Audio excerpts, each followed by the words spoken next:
కబ్జాలు ఎవరు పెడతారు? రౌడీలో, గూండాలో, లేదంటే పలుకుబడి ఉన్నోళ్ళు పెడతారు. కానీ అంత కష్టం వాళ్ళకెందుకు?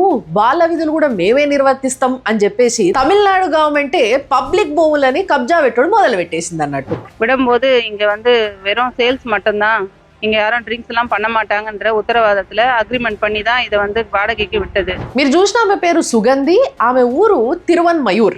అయితే ఈమె జాగని గవర్నమెంట్ లిక్కర్ షాప్ కోసం అని లీజ్ కి ఇచ్చింది. ఆ లీజ్ కి ఇచ్చినప్పుడు ప్రాపర్ గా అగ్రిమెంట్ రాసుకుర్రు ఇల్లు, అక్కడ లిక్కర్ అమ్మడం తప్పితే ఎటువంటి కార్యకలాపాలు చేయడానికి వీల్లేదు అని. కానీ ఆ షాప్ ఒక్కసారి పెట్టిన తర్వాత అక్కడనే తాగుతున్నారంట, బాత్రూమ్లు పోస్తున్నారంట, వాళ్ళ గేట్ ముంగట వచ్చి లొల్లులు పెట్టుకుంటున్నారంట. ఇవన్నీ జరుగుతున్నాయి అని చెప్పి చాలా సార్లు కంప్లైంట్ ఇచ్చింది.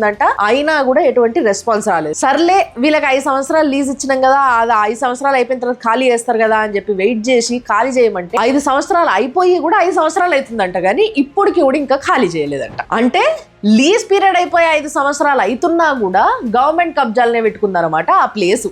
అందుకోసమే ఆమె రోడ్ మీదకి ధర్నాకి దిగింది. స్టాలిన్ గవర్నమెంట్ ఇట్లా కబ్జాలు పెట్టుడు, కూలగొట్టుడు వీటిలలో చాలా ప్రొఫెషనల్ అయిపోయినరంట. కావాలంటే నేను కాదు ఇంకో పిల్ల చెప్తుంది చూడండి. ஸ்டாலின் அங்கிள் இந்த மாதிரி முருகன் கோயில் எல்லாம் இடிச்சிட்டாங்க, எங்க சாமியாச்சும் நீங்க கொடுக்கலாம்ல.